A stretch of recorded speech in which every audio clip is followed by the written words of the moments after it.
156:2।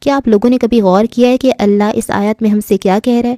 Directly, indirectly? وہ خاموش ہو گیا، سب خاموش ہو گئے۔ کس نے کہا کہ اللہ ہمارا نہیں ہے، اللہ آپ کا نہیں ہے؟ ایسا کیوں لگتا ہے آپ لوگوں کو؟ اوولٹا سوال پوچھ رہا تھا۔ اگر آپ لوگ سننا چاہیں، سمجھنا چاہیں تو اللہ خود کہہ رہا ہے کہ تم لوگ مجھ سے بلونگ کرتے ہو، تم میرے ہو، یو آر مائن، اور تمہیں میری طرف ہی لوٹنا ہے، you are mine, you are mine. اس کا سر پھر سے جھک گیا تھا۔ کچھ ایسا تھا الفاظ میں، اس کے لہجے میں، اس کے جھکتے سر میں کہ اسے سنتا ہر شخص کا دل مچل اٹھا تھا۔ یو آر مائن، تم میرے ہو، تمہیں میری طرف ہی لوٹنا ہے۔ اس کا سر تب ہی جھکتا تھا جب آئی ایم دا گریٹسٹ یعنی اللہ تعالیٰ کی بڑائی پر بات آتی تھی، اور یہ بہت سارے لوگوں نے محسوس کیا تھا۔ سیشن ختم ہو چکا تھا، رات کا پچھلا پہر تھا۔ رات ایک ہی تھی جو مشرق سے مغرب اور شمال سے جنوب تک پھیلی تھی۔ اسی ایک رات میں وہ اللہ سے بہت کچھ منوا سکتا تھا۔ سفید شلوار قمیص پہنے وہ وضو کر کے جب باہر نکلا تو اس کا شفاف چہرہ وضو کے پانی میں موتیوں کی طرح چمک رہا تھا۔ اس نے بازو کے کف نیچے کیے، سر پہ ٹوپی اوڑھی اور جائے نماز بچھا کر اس پر کھڑا ہو گیا۔ وہ جتنا بڑا گیمر صحیح پر وہ ایک انسان تھا، اور ایک ایسا انسان جس کا سر صرف ایک خدا کے سامنے جھکتا تھا۔ وہ جانتا تھا ادم جبیل اس وقت کہاں تھا، وہ یہ بھی جانتا تھا عبدالجبیل کا کنسرٹ چل رہا تھا۔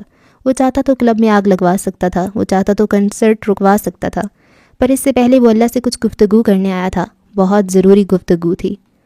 اس نے نیت باندھی، اس کی پیشانی سے ننھی بوندیں ٹپک رہی تھیں، اس کے پاؤں اتنے صاف شفاف تھے کہ اگر کوئی دیکھ لیتا تو نظریں پاؤں سے اٹھا کر سر تک نہ لے جاتا۔ وہ رکوع کی بل جھکا، پھر کھڑا ہوا، پھر وہ جھکا اور سجدے میں چلا گیا۔ اس کا سجدہ لمبا ہو گیا۔ وقت گزرتا گیا، اس نے تہجد کے نوافل پڑھے اور اس کے بعد دعا کے لیے ہاتھ اٹھائے۔ ذہانت جب چالاکی میں بدلنے لگے تو انسان شیطان بننے میں زیادہ وقت نہیں لیتا۔ اس کے سینے کے مقام پر تکلیف ہوئی تھی۔ یا میرے مالک، تو جانتا ہے میں کیا ہوں، میں کیوں ہوں اور کب تک ہوں، پر میں شیطان نہیں ہوں۔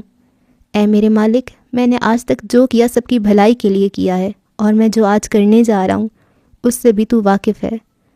ہر لذت کی انتہا بیزاری ہے۔ اے میرے مالک، عبدل اور ادھم کو اس لذت سے بیزار کر دے جس میں وہ مبتلا ہیں۔ میں ان کا دل نہیں بدل سکتا، دل بدلنے کی طاقت صرف تیرے پاس ہے۔ یا اللہ، تو ان کا دل بدل دے۔ وہ سر جھکائے نم آنکھوں سے گڑ گڑا کر دعا مانگ رہا تھا۔ وہ ہاتھ جبیل جو ایک اشارے سے بہت کچھ کر سکتا تھا، اس ہاتھ جبیل کو صرف اللہ سے مدد مانگنا پسند تھا۔ وہ عبدل کو اگر سنگنگ تک لایا تھا کہ اسے ڈھونڈ سکے تو وہ آسانی سے اسے اس سے دور بھی کر سکتا تھا۔ دعا مانگنے کے بعد وہ اٹھا اور فون اٹھایا۔ جس کلب میں ادم جبیل تھا وہاں آگ لگ گئی تھی۔ کچھ دیر بعد وہاں پولیس موجود تھی، لوگ جان چھڑا کر بھاگے تھے۔ جس جگہ عبدل کا کنسرٹ تھا وہاں ٹائٹ سیکیورٹی کے باوجود ہوائی فائرنگ ہوئی تھی، عوام بوکھلا کر بھاگنے لگی تھی۔ کوئی جانی نقصان نہیں ہوا تھا، البتہ دونوں چیزیں رک چکی تھیں۔ خبر سننے کے بعد اس نے فون بند کر کے واپس رکھ دیا۔ وہ ہاتھ جبیل تھا، برائی کو ہاتھ سے روکنے کی طاقت رکھتا تھا۔ سین ہجراں میں تیری یاد کی جگنوں چمکیں، دشت امکان میں تیری شکل سیاہ بندی ہے، آنکھ سے خون بہے جسم جلے راکھ اڑے، اب تیرے عشق میں اتنی تو سزا بندی ہے۔ ایما کی شادی ہو چکی ہے۔ الفاظ تھے خنجر، اس کا دل زخمی زخمی ہوا تھا۔ لاسٹ ٹائم میری اس سے بات ہوئی تو یہی پتہ چلا، اس نے کہا کہ میں دوبارہ اس سے کبھی کانٹیکٹ نہ کروں۔ روز گود میں رکھے ہاتھوں کی انگلیاں مروڑتے بتا رہی تھی۔ وہ سر جھکائے سن رہا تھا، لاکھ کوشش کے باوجود وہ خود کو نہیں سمجھا پا رہا تھا کہ وہ لڑکی اب کسی اور کی ہو چکی تھی۔ ہم نے اسے گنوا دیا، وہ افسردہ تھی، اس کا نمبر بن جا رہا ہے۔ ماسیل نے گہرا سانس لیا۔ انسٹیٹیوٹ تب سے بند تھا جب سے وہ گئی تھی۔ وہ لاکھ چاہنے کے باوجود کوئی مجسمہ نہیں بنا سکا تھا، وہ کورس جاری نہ رکھ پایا۔ اس نے آپ کے لیے ایک پیغام دیا ہے۔ اب کی بار ماسیل نے جھٹکے سے سر اٹھا کر روز کو دیکھا۔ اس ستمگر کی طرف سے کوئی تو پیغام آیا، اسے کچھ تو یاد تھا۔ وہ اس کی آنکھیں بے تابی سے روز کے چہرے کو جانچ رہی تھیں، جیسے سب کچھ وہاں لکھا ہو۔ ادم کو کہنا کہ لوٹ جائے، ادم جبیل کو کہنا کہ جبیل خاندان اس کا منتظر ہے۔ اس نے کرب سے آنکھیں میچ لیں۔ روز اسے یوں بیٹھے دیکھ کر اٹھی اور آہستہ آہستہ قدم اٹھاتی اس سے دور ہوتی گئی۔ آنکھ سے خون بہے جسم جلے راکھ اڑے، اب تیرے عشق میں اتنی تو سزا بنتی ہے۔ ہاں وہ جل رہا تھا، اور یہ آگ اس کی خود کی لگائی ہوئی تھی۔ یہ صرف عشق کی نہیں، عشق میں بے وفائی کی سزا تھی۔ اسے ابھی مزید جلنا تھا۔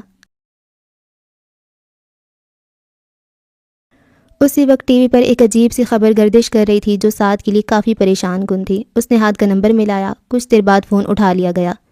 بولو سعد، مصروف سی آواز ابھری تھی۔ ہاتھ بھائی نیوز دیکھیں۔ اس نے چینل کا نام بتایا اور فون بند کر دیا۔ کچھ دیر بعد ہاتھ نے ٹی وی آن کیا۔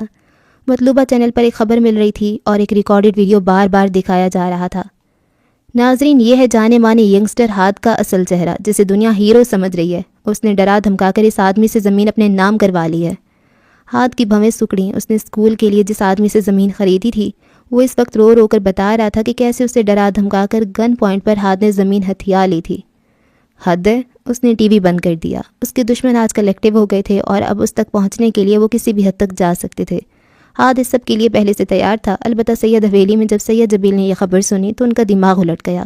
انہیں پہلے ہی ہاتھ پر غصہ تھا، جس نے ابھی تک اپنا سرنیم چھپا رکھا تھا تاکہ لوگ یہ جان نہ سکیں کہ وہ جبیل خاندان کا وارث تھا۔ وہ سب اپنے بلبوتے پر کرنا چاہتا تھا۔ شام میں ہاتھ کا سیشن تھا۔ اس کے بعد وہ سیدھا جہاں اسکول تعمیر ہو رہا تھا وہاں چلا گیا۔ ساتھ بھی وہیں تھا۔ کچھ دیر بعد وہاں پولیس آ گئی، ساتھ میں کئی رپورٹرز بھی تھے۔ وہ لوگ سیدھا اندر گھس آئے۔ مسٹر ہاتھ، تمہیں ہمارے ساتھ چلنا ہوگا۔ تمہارے خلاف اس زمین کے مالک نے کیس درج کیا ہے۔ انسپیکٹر اس کے سامنے کھڑا ہوتے بول رہا تھا۔ اس سے پھنسانے کے لیے جال بچھایا گیا تھا۔ میڈیا والے دھڑا دھڑ اس کی تصویریں بنا رہے تھے، جبکہ ہاتھ گرے آنکھوں پہ چشمہ لگائے سکون سے کھڑا تھا۔ اس کی آنکھیں دنیا کے 3% لوگوں میں سے تھی جن کا رنگ گرے ہوتا ہے، اور یہ آنکھوں کی رنگت کی سب سے نایاب قسم ہے۔ میرے خلاف ثبوت ہے؟ وہ پینٹ کی جیبوں میں ہاتھ ڈالتے بولا۔ آپ کے خلاف ایک نہیں، بہت سارے کیس درج ہیں۔ انسپیکٹر نے اسے بہت سارے مفتی اور مولویوں کے اس کے خلاف درج کردہ مقدموں کی لسٹ بتائی۔ وہ لوگ پوری تیاری کر کے آئے تھے، اور سب سے بڑی بات، آپ کا وجود ہی سوالیہ نشان ہے۔ کوئی نہیں جانتا آپ کون ہیں، کہاں سے آئے ہیں۔ یہاں آ کر آپ نے لوگوں کو بھٹکانا شروع کر دیا۔ اس سے پہلے وہ کوئی جواب دیتا، اچانک وہاں شور اٹھا اور 3-4 گاڑیاں آگے پیچھے آ کر کھڑی ہوئیں۔ کندھے پر پستول تانے ایک گارڈ نے آگے بڑھ کر گاڑی کا دروازہ کھولا اور اندر سے سید جبیل باہر آئے۔ کندھوں پر بھاری شال ڈالے وہ روب سے چلتے ان کی جانب بڑھے۔ رپورٹرز اب دھڑا دھڑ سید جبیل کی تصویریں بنا رہے تھے۔ کس نے کہا اس کا وجود سوالیہ نشان ہے؟ اگر اس نے اپنے خاندان کا نام چھپایا تو اس کا یہ مطلب نہیں ہے کہ یہ سوالیہ نشان ہے، وہ گرجدار آواز میں بولے۔ ہاتھ یہ نہیں چاہتا تھا، پر اس وقت سید جبیل کو بولنے سے روکنا گدھا اور الو کو پٹھا سننے کے برابر تھا۔ یہ میرا پوتا ہے، سید حیدر جبیل کا پوتا، مشہور سکولر روحان جبیل کا بیٹا ہاتھ جبیل ہے، سب سن لو۔ انہوں نے ہاتھ کے کندھے پہ ہاتھ رکھتے اعلان کیا۔ ہاتھ نے اپنا سر پیٹ لیا، جبکہ پولیس والوں کی گگی بند گئی۔ انہیں اس بات کی امید نہیں تھی۔ کچھ دیر بعد وہاں پولیس کی گاڑیوں کی لائن لگ گئی تھی۔ معاف کیجیے گا جبیل صاحب، ہمیں اس بات کا علم نہیں تھا کہ یہ لڑکا آپ کا پوتا ہے۔ میں خود اس کیس کی جانچ پڑتال کروں گا، ایس ایچ او نے معذرت کرنے والے انداز میں کہا۔ یہی سب ہاتھ نہیں چاہتا تھا۔ کچھ دیر بعد یہ خبر ٹی وی پر چل رہی تھی۔ ہاتھ صرف ہاتھ نہیں، ہاتھ جبیل تھا، اور بند کمرے کی سیاہی میں دیوار اسکرین پر سید جبیل اور ہاتھ کی آج کی تصویر واضح تھی۔ کہا تھا نا اس لڑکے کا تعلق جبیل خاندان سے، لو دیکھ لو، واضح ہو گیا۔ فون کان سے لگائے وہ اپنی چھوٹی چھوٹی آنکھوں سے ہاتھ جبیل کو دیکھ رہا تھا۔ اس کا یہ سب کرنے کا مقصد صرف ہاتھ کے خاندان کا پتہ لگانا تھا، اور وہ اس نے لگا لیا تھا۔ کچھ دیر بعد وہ سید جبیل کے ساتھ گاڑی میں بیٹھا تھا۔ گاڑی میں گہری خاموشی چھائی تھی۔ ہاتھ کو سید جبیل سے اس شدید رد عمل کی توقع نہیں تھی۔ بابا، آپ ملتان سے یہاں آئے صرف یہ بتانے کے لیے کہ میں آپ کا پوتا ہوں، تو تمہیں چھپانے کی ضرورت کیا تھی برخوردار؟ سید جبیل بھڑک اٹھے۔ اب ہاتھ انہیں کیا بتاتا کہ وہ کس گیم کا حصہ تھا، اس کے آس پاس کیا چل رہا تھا۔ میں سنبھال لیتا نا، وہ بھی سنجیدہ ہوا۔ مجھے جو ٹھیک لگا میں نے وہی کیا، اور اب تم کچھ نہیں بولو گے، میں خود دیکھ لوں گا سب۔ ان کا انداز حکمرانہ تھا۔ ہاتھ نے گہرا سانس لیتے دوسری جانب چہرہ موڑ لیا۔ وہ اب گھر جا رہے تھے، وہ گھر جہاں ہاتھ ابھی رہ رہا تھا، وہ گھر جو شامو کاکا اور RJ کا تھا۔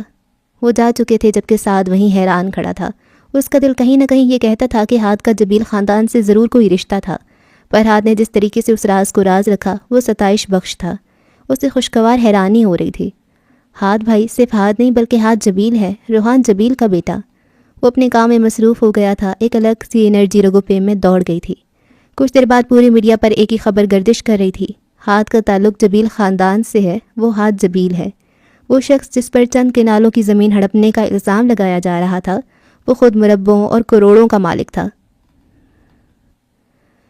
1 سال بعد اسلام آباد۔ بہت کچھ بدل گیا تھا، بہت کچھ نہیں بلکہ سب کچھ بدل گیا تھا۔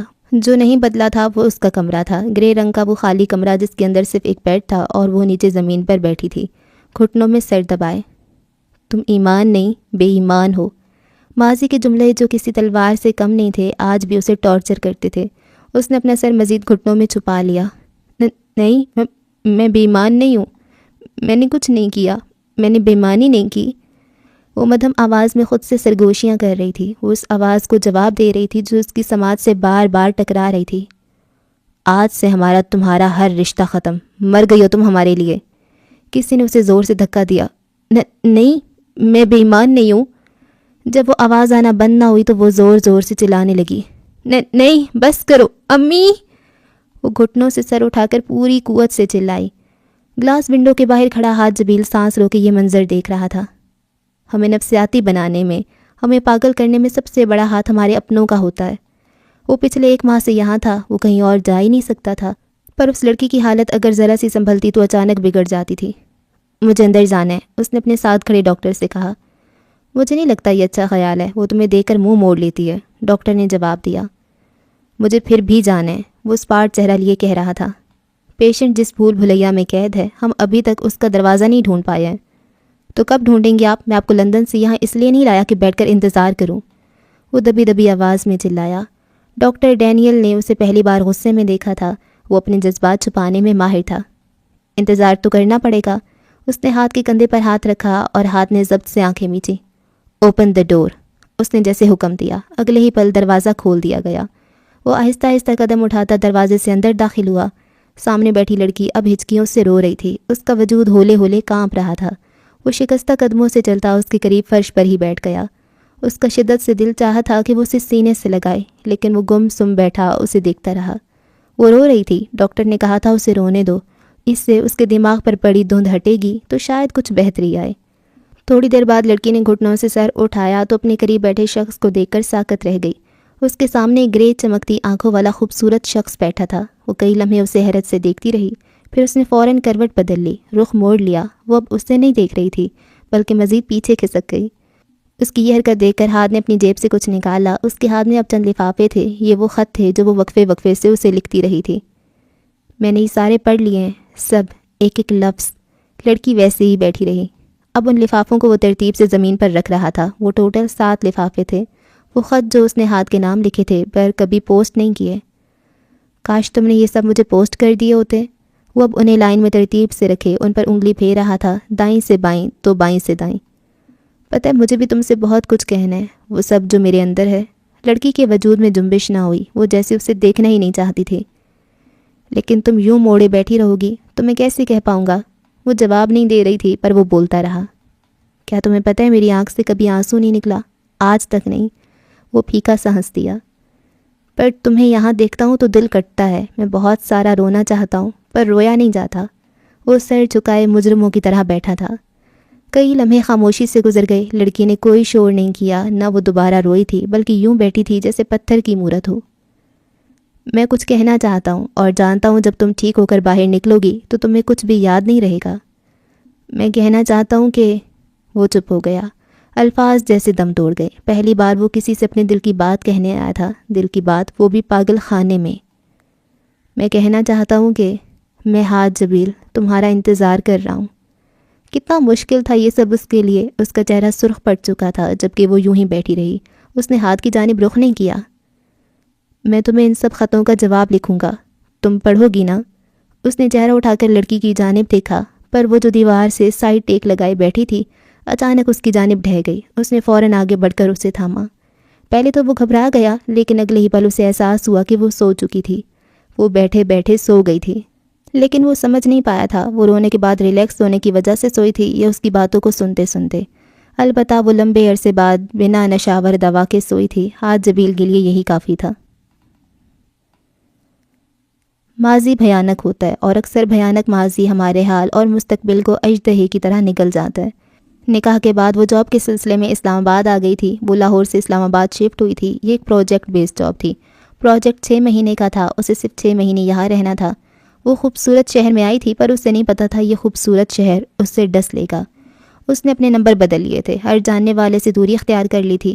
وہ سب پیچھے چھوڑ دینا چاہتی تھی پر وہ آنے والے کل سے ناواقف تھی. جبکہ سلمہ بیگم نے اس عامل کی باتوں کو دماغ میں بٹھا لیا تھا. وہ جب بھی ایمان کو فون کرتی تو بس ایک ہی بات کہتی، دھیان سے رہنا، میں اس عامل کی باتوں سے بہت خوف زدہ ہوں. اللہ نہ کرے ایسا کچھ ہو گیا تو. بلکہ اب تم 6 ماہ بعد آؤ گی تو تمہاری رخصتی کر دوں گی. مشارب کی ماں بھی یہی چاہتی ہے. ایمان کے دل پر یہ باتیں کسی گھونسے کی طرح پڑتی تھیں. کیسی سیدھی عورت تھی اس کی ماں کہ ایک عامل کی باتوں کو سچ مان بیٹھی تھی. امی کیا ہو گیا آپ کو؟ اللہ پر بھروسہ رکھیں، یوں کسی بھی ارے غیرے شخص کی باتوں پر یقین نہیں کرتے، جو کرنا ہے اللہ نے کرنا ہے، ایسے لوگ جان بوجھ کر ہماری دماغ سے کھیلتے ہیں۔ پر وہ تمہیں دیکھتی ایسے کیوں بولے گا؟ سلمہ بیگم کی پریشانی کسی طور نہیں جاتی تھی۔ اس جعلی عامل کو آپ نے بتایا کہ میں اسپین سے پڑھ کر آئی ہوں، میں نے اس کی باتوں کو سیریس نہیں لیا۔ اس نے ایک ٹرک آزمائی کہ زیادہ آزاد لڑکیاں کسی کا روب نہیں برداشت کرتی، اپنی مرضی سے جیتی ہیں، اپنے حق کے لیے آواز اٹھاتی ہیں اور اپنا گھر نہیں بسا پاتی، اس لیے اس نے ایسا کہا اور آپ نے دل پر لے لی بات۔ اور اگر اللہ نے میرے نصیب میں ایسا کچھ لکھا ہے تو مجھے کوئی شکوہ نہیں، مجھے اس پر پورا بھروسہ ہے۔ نہیں، بالکل نہیں، ایسا نہیں ہونا چاہیے، تم اپنا گھر بساؤ گی۔ سلمہ بیگم نے اس کی باتوں کو نظر انداز کرتے آخری بات پر فوکس کیا تھا۔ وہ زمانے سے لوگوں سے خوف زدہ تھیں، کہیں لوگ انہیں باتیں نہ کریں، کہیں کچھ ایسا نہ ہو جائے، جبکہ ایمان افسوس سے انہیں سنتی رہی، وہ اور کچھ کر بھی نہیں سکتی تھی۔ تخلیق کی ندی، ہم سب، میں اور تم اور میں، وہ سب، وہ تمام جو چل رہے ہیں خاموشی سے تقدیر کی بھٹی میں، جو نہیں جانتے ہمارے ارد گرد کیا ہو رہا ہے اور کیوں ہو رہا ہے، وہ سب، ہم سب تخلیق کی ندی میں بہہ رہے ہیں۔ زندگی خاموشی سے گزر رہی تھی۔ وہ صبح آفس جاتی، شام کو واپس آ جاتی۔ اسلام آباد کا پرسکون علاقہ اسے پسند آیا تھا۔ کبھی کبھی وہ شام میں پر ڈھلوان سڑکوں پر واک کے لیے نکل جاتی تھی۔ وہ اس وقت فریزنگ کنڈیشن میں تھی، زندگی میں کیا ہو رہا تھا، کیوں ہو رہا تھا، وہ نہیں سمجھ پا رہی تھی۔ مشارب حسن کا رویہ اس کے لیے ناقابل برداشت تھا، اس کی ڈیمانڈز وہ چاہ کر بھی پوری نہیں کر پا رہی تھی۔ اس وقت وہ گروسری کے لیے نکلی ہوئی تھی جب اسے مشارب کا فون آیا۔ اس نے گہرا سانس فضا میں خارج کرتے اس کا فون اٹھایا۔ کس قدر بے مروت ہو تم، اس کا شکوہ ابھرا تھا۔ کیا ہوا، کیسے ہیں آپ؟ وہ پریشان ہوئی۔ آج میرا برتھ ڈے ہے، تم نے وش ہی نہیں کیا۔ ہیپی برتھ ڈے، وہ بس اتنا ہی کہہ پائی۔ اس نے مسکرانے کی بھی زحمت نہیں کی کیونکہ اس سے ہوتا ہی نہیں تھا۔ مشارب حسن کے معاملے میں الفاظ اس کے گلے میں اٹک جاتے تھے، اس کی موجودگی ایمان کے دماغ کو سن کر دیتی تھی۔ ایسے نہیں قبول کروں گا، مجھے لوکیشن سینڈ کر دو اور خود ریڈی رہو، میں تمہیں لینے آ رہا ہوں۔ مشارب کی اگلی بات اس کے سر پہ دھماکہ کیا۔ کیا مطلب؟ وہ الجھی۔ مطلب یہ ہے کہ لاہور سے اسلام آباد اپنا برتھ ڈے تمہارے ساتھ منانے آیا ہوں اور میں کوئی بہانہ نہیں سنوں گا، جلدی سے لوکیشن سینڈ کرو، میں آ رہا ہوں۔ وہ فون بند کر چکا تھا جبکہ ایمان حیران کھڑی تھی۔ اگلی پل اس کا میسج اسکرین پر ابھرا۔ وہ اس سے نکاح کے بعد پہلی بار مل رہی تھی، پہلے تو اسے سمجھ نہ آیا کیا کرے، پھر وہ کچھ سوچتے ہوئے واپس پلٹ گئی۔ اس نے مشارب کو لوکیشن سینڈ کر دی۔ اپارٹمنٹ میں واپس آئی اور سوچنے لگی کہ کیا کیا جائے۔ مشارب کا پھر سے میسج آیا تھا، وہ 15-20 منٹ تک پہنچ رہا تھا۔ اس کی کولیگ جس کے ساتھ وہ شیئرنگ پر رہ رہی تھی وہ باہر گئی تھی، چنانچہ اس نے ٹی پنک کلر کا ایک ہلکا سا جوڑا پہنا، اونچی پونی ٹیل کر کے کانوں میں ٹاپس پہنے۔ اس نے آئینے میں اپنا جائزہ لیا، وہ اچھی لگ رہی تھی، پتہ نہیں مشارب کو لگتی یا نہیں۔ وہ ذرا بھی پرجوش نہیں تھی، حالانکہ وہ اس کا شوہر تھا، پر پتہ نہیں کیوں 6 مہینے گزر جانے کے باوجود وہ شخص اس کے دل میں اپنی جگہ نہیں بنا پایا تھا۔ وہ اب اس کا انتظار کر رہی تھی جبکہ دماغ میں 100 طرح کے سوال تھے۔ کچھ دیر بعد وہ آ گیا تھا۔ ایمان نے اپنا بیگ اٹھایا اور دروازہ لاک کرتے ہوئے باہر نکل آئی۔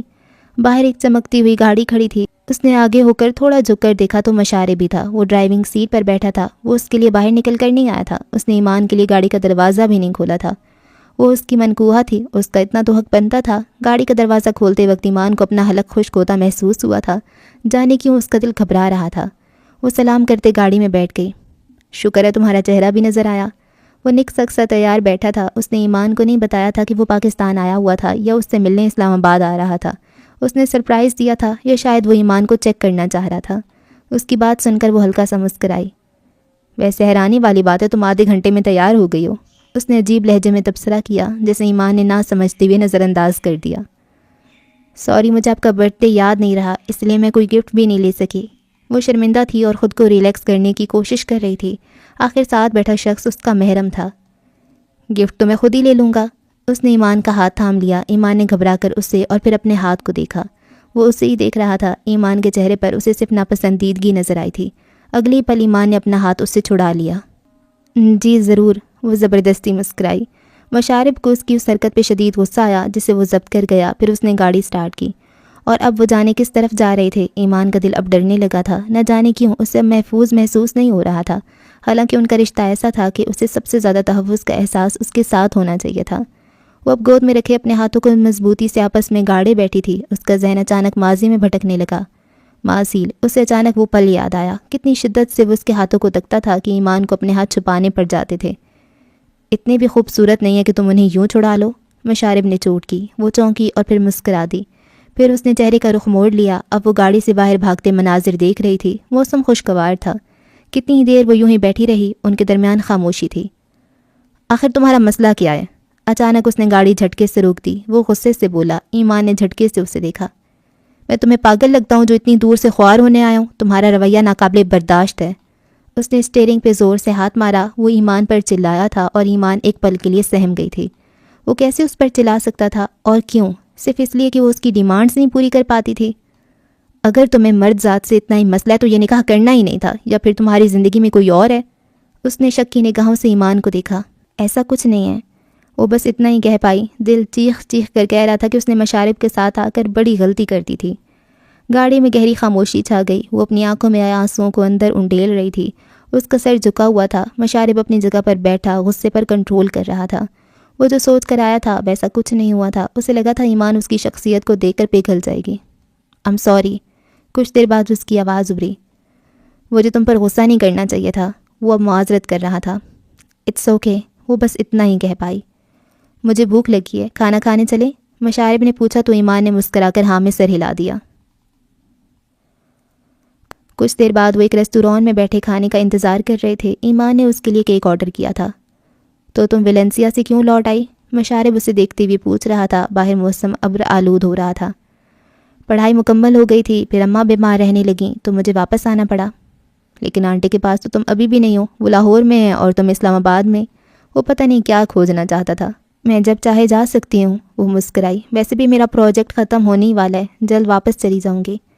ویٹر اب کھانا لے آیا تھا۔ وہ خاموش ہو گئی۔ کھانا سرو کیا جا رہا تھا۔ ایمان نے کیک اٹھا کر مشارب کے سامنے رکھا۔ کچھ دیر بعد برتھ ڈے میوزک آن ہوا تو ایمان نے اسے وش کیا۔ مشارب نے کیک کاٹا اور پھر دونوں کھانا کھانے لگے۔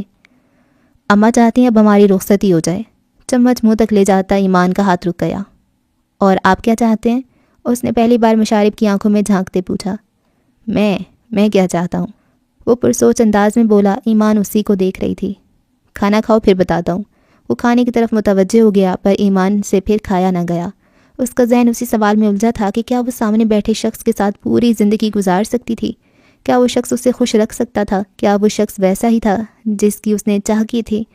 اس نے اچانک اپنی داہنی کنپٹی پر ہاتھ رکھا۔ درد کی لہر اٹھی تھی۔ اس کا لاشعور اسے سارے سوالوں کے جواب نہ میں دے رہا تھا اور اس کے لیے یہ سب بہت تکلیف دہ تھا۔ ارے تم نے تو کچھ کھایا ہی نہیں۔ وہ اب اس کی جانب متوجہ ہوا۔ ایمان جیسے چونک کر خیالوں سے باہر نکلی۔ کسی بھی رشتے میں ذہنی ہم آہنگی کتنی ضروری ہوتی ہے یہ اسے آج احساس ہوا تھا۔ کچھ دیر بعد وہ واپس گاڑی میں بیٹھے تھے جبکہ ایمان کے دل و دماغ میں ایک جنگ جاری تھی۔ دل اسے بھاگ جانے کو کہہ رہا تھا، اسے کہہ رہا تھا مشارب ویسا انسان نہیں ہے جیسا اسے چاہیے تھا، جبکہ دماغ اسے صبر کرنے کو کہہ رہا تھا۔ ان کا نکاح ہو چکا تھا، شاید وقت کے ساتھ ٹھیک ہو جاتا۔ وہ اتنی غائب دماغ تھی کہ اسے احساس ہی نہیں تھا کہ وہ لوگ کہاں جا رہے تھے۔ اچانک گاڑی رکی تو وہ چونکی۔ آؤ تمہارے لیے ایک سرپرائز ہے۔ وہ فوراً گاڑی سے نکل گیا۔ ایمان کو بھی اترنا پڑا۔ یہ ایک 5 اسٹار ہوٹل تھا۔ پورا آسمان اب بادلوں سے ڈھک چکا تھا۔ مشارب اندر جا چکا تھا۔ وہ اس کے پیچھے آئی۔ اب وہ کاؤنٹر پہ کھڑا کچھ بات کر رہا تھا۔ وہ دیکھتی رہی اور سمجھنے کی کوشش کرنے لگی آخر وہ لوگ یہاں کیوں تھے۔ کچھ دیر بعد ہاتھ میں ایک چابی تھامے وہ اس کی جانب آیا۔ چلو، اس نے ایمان سے کہا۔ کدھر؟ ہم یہاں کیوں آئے ہیں؟ وہ حیران ہوئی۔ چلو تو بتاتا ہوں۔ اس کی کمر میں ہاتھ ڈال کر وہ اب اسے پکڑے سیڑھیوں کی جانب جا رہا تھا۔ ایمان کا دل تیزی سے دھڑکنے لگا۔ وہ کچھ کہنا چاہتی تھی پر مشارب اس کی سن ہی نہیں رہا تھا۔ وہ فون پر مصروف تھا۔